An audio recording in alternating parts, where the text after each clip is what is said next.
ये फीलिंग मतलब अनबिलीवेबल है, क्योंकि मैं 1 साल से वेट कर रहा था कि विकेट मिल जाए। हमेशा चार्ज पे अटक रहा था वो, मतलब बॉलिंग इतनी अच्छी हो रही थी बट विकेट नहीं मिल रहे थे। तो ये मोमेंट मेरे लिए बहुत ही स्पेशल है। और इंग्लैंड में कि पंजा नहीं था, क्योंकि 4-4 थे, लॉर्ड्स में भी 4-4 थे, और यहाँ पर भी लास्ट मैच के लिए वक्त 4 विकेट थे। तो ये 6 विकेट मेरे लिए बहुत ही।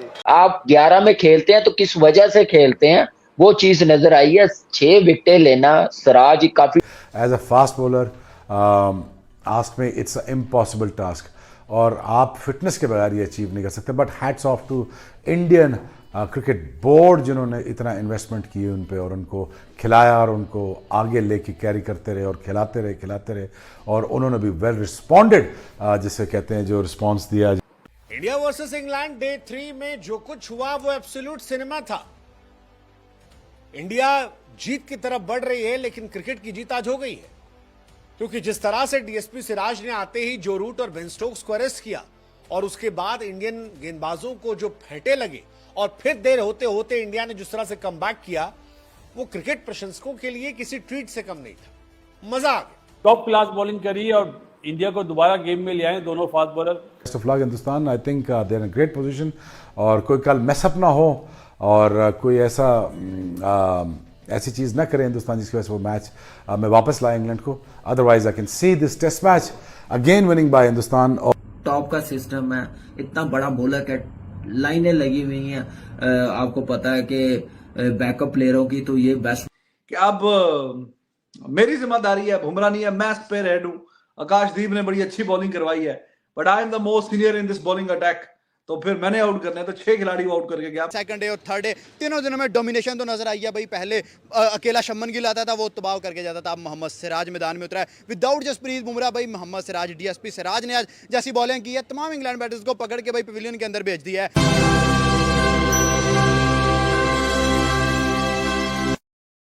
इस टेस्ट मैच को लग रहा था कि अगर ये नया बॉल दूसरा सरवाइव कर गए 8-10 ओवर, तो फिर शायद ये 500 रन ही ना कर जाए इंग्लैंड टीम।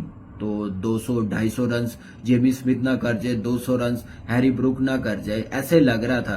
लेकिन हैरी ब्रूक जैसे आउट हुआ 158 रन पे, वहां पे फिर वो लाइन लग गई। फिर जेमी स्मिथ 184 रन बना के नेट आउट रहा, लेकिन कमाल की बैटिंग की है उसने।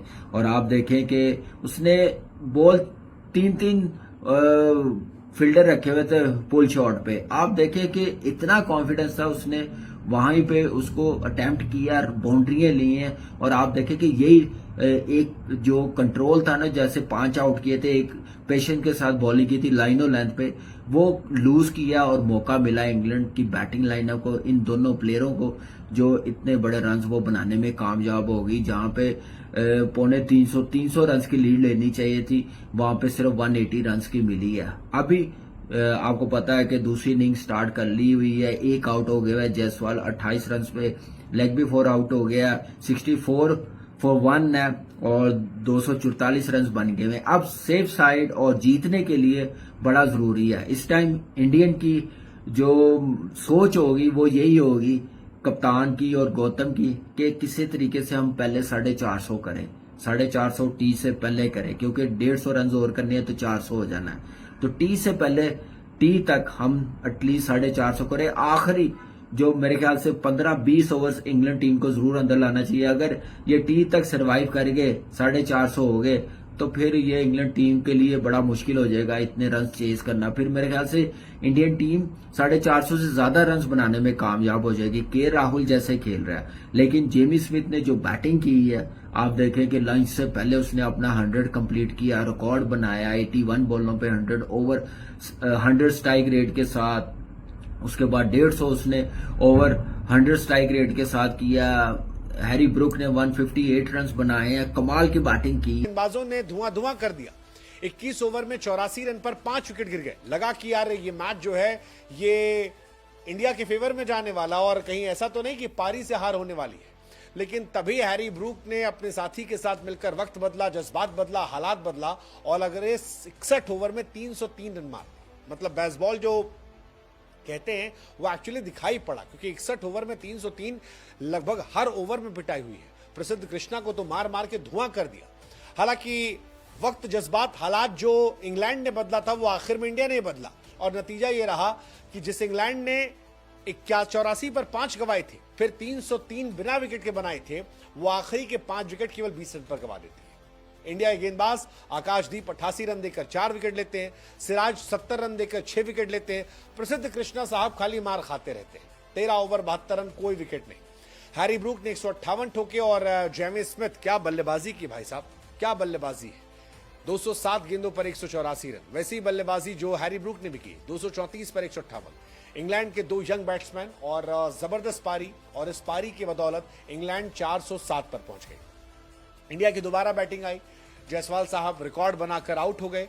करुण नायर और केएल राहुल खेल रहे हैं। उम्मीद करेंगे करुण नायर इस मौके को ना गंवाएं, क्योंकि यह मौका बहुत बड़ा मौका है उनके लिए, इंडिया के जीतने के लिए। और अगर इंडिया तीसरे दिन ठीक ठाक खेलकर डिक्लेयर कर देती है तो 1.5 दिन इंडिया के पास होंगे इस मैच को जीतने के लिए। हालांकि इंडिया को यह मेक श्योर करना होगा कि 244 जो हैं वो 4 साढ़े 4 जाएं, क्योंकि इंग्लैंड ने जिस तरह से आज मारा है 60 ओवर में 300 रन, वो डराने वाला भी है कि भाई साहब अगर इनको मौका मिला तो ये बेसबॉल के जरिए जीतने की कोशिश भी कर सकते हैं। और पहला मैच भी हम ऐसे ही हारे थे, 350 प्लस थे, इंग्लैंड ने चेस कर लिया था। तो अगर आपको देना है तो 450 देना पड़ेगा और आपको तेज खेलना पड़ेगा। ऐसे में अगर आप 200 रन और बना लेते हैं तो आप मैच जीतने के करीब जा सकते हैं। लेकिन वो 200 रन क्या इंडिया तेज बनाएगी या शुरुआत स्लो करेगी, ये देखने वाली बात होगी। फिलहाल तीसरे दिन इंडिया जो है वो मजबूत है।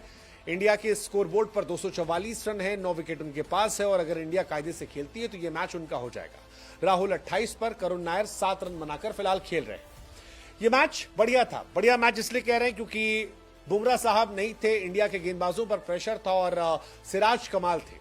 इंग्लैंड 84 पे 5 विकेट गिरा था इंग्लैंड का, और उसके बाद से 300 की स्ट्राइक, 307 रन की पार्टनरशिप हुई कुक के बीच में और दूसरों के बीच में, और उसके बदौलत एक 407 रनों पे पहुंच गया है इंग्लैंड। और उसके बाद से जब भारत ने 6ठा विकेट लिया तो 20 रन के अंदर ही 5 विकेट लेकर एक तरह से समेट दिया पूरी इंग्लैंड की टीम को। और उसका श्रेय किसी को जाता है तो वो जाता है आकाशदीप को। जी हां, आकाशदीप ने वो पहला बंदा था जिसने 6ठी विकेट गिराई। उसके बाद से एक तरह से तहस नहस हो गई पूरी इंग्लैंड की टीम, और जैसे एक ताश के पत्तों की तरह से बिखर गई। और बिखरने में सबसे बड़ा योगदान, पहला योगदान आकाशदीप का था। उसके बाद से मोहम्मद सिराज ने पूरी तहस नहस करके रख दी, जिसके बाद से इंग्लैंड की पूरी टीम, जो कि ऐसा लग रहा था कि 500, 550, 600 तक भी जा सकती है, वो तहस नहस हो गई और ताश के पत्तों की तरह से बिखर गई और 407 रनों पे पूरी टीम ऑल आउट हो गई। और उसके बदौलत भारत को 180 रनों की एक बेहतरीन लीड मिली है इस मैच को जीतने का और अपना सीरीज को 1-1 से बराबर करने का। जो इंग्लैंड का सपना है 5-0 से इंग्लैंड को, इंडिया को इंग्लैंड में हराना, वो शायद सपना अब टूटता हुआ नजर आ रहा है, क्योंकि भारत या तो ये मैच ड्रॉ के तरफ लेके जाएगा या तो विन के तरफ लेके जाएगा, क्योंकि भारत के पास अभी बहुत ज्यादा रन हो चुके हैं और तकरीबन 231 रन के आसपास ज्यादा हो चुके हैं। और ना सिर्फ ज्यादा हो चुके हैं बल्कि भारत के 9 विकेट बाकी है, और 9 विकेट में अगर 300 से 400 रन और बना देता है तो एक विशाल स्कोर होगा 600 रन का। और उससे पहले मुझे नहीं लगता है कि गौतम गंभीर डिक्लेयर करने वाले हैं। तो ये तो साफ हो गया है कि 600 रन के इधर नहीं डिक्लेयर करने हैं। जिस तरह की बेसबॉल क्रिकेट खेलता है इंग्लैंड, अगर उनके कुछ तरह जैसे इस मैच में टिक गए थे, हो नहीं सकता है कि हर मैच में 6 उनके प्लेयर 0 पे आउट हो।